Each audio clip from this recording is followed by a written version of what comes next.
My name is LeLe Skinner-Shue, and I go to High Rock, Cambridge.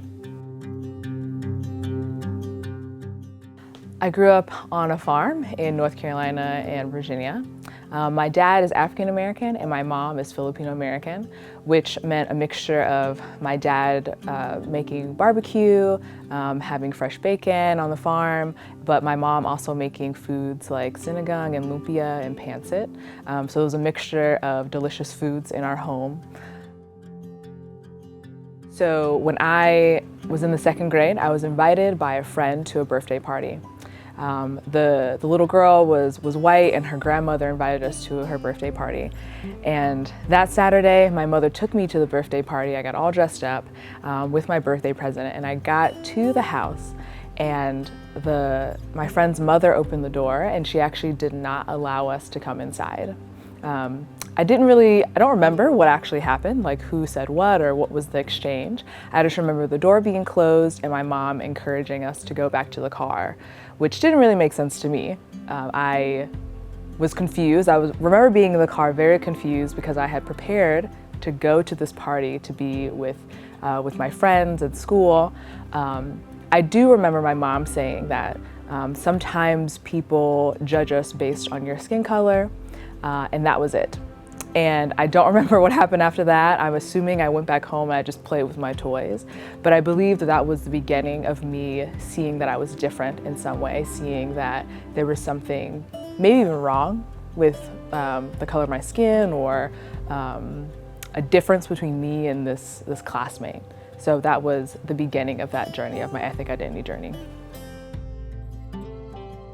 In high school, it was easier to identify with my Black American side because I had experienced questions and assumptions about my appearance, the way I dressed, the way I ate, the way I spoke.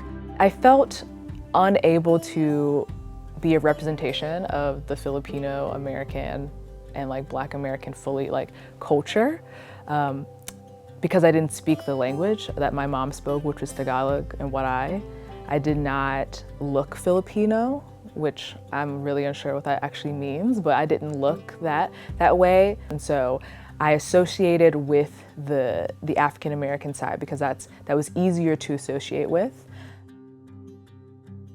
I went to college and I joined InterVarsity Christian Fellowship, which is a campus ministry that I actually now work for.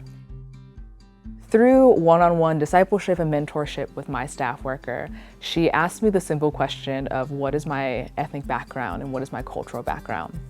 And I thought that was eye-opening and I was in shock because no one had really asked me. Most people had just assumed that I was Black American. And the one thing that sticks in my mind is that my heritage is not erased based on how I appear to my friends and to the culture, to society. And it's about how I'm able to accept that I am the ethnicity that the Lord has given me, the ethnicity that I have. I can't erase that. I can't ignore it, but I think that's also me ignoring who the Lord has made me to be. I think when I work with mixed race students, it is a beautiful opportunity to be reminded again and again that my ethnicity is not something to be ignored, is not something that I should ignore specifically, and that it is a gift from God. In Revelation, it talks about people of all nation, tongue, and tribe are worshiping God. That highlights the people, the culture, the heritage, the ethnicities that people are coming from. And that is a reminder that that means my Filipino culture and my Black culture will be in heaven worshiping God.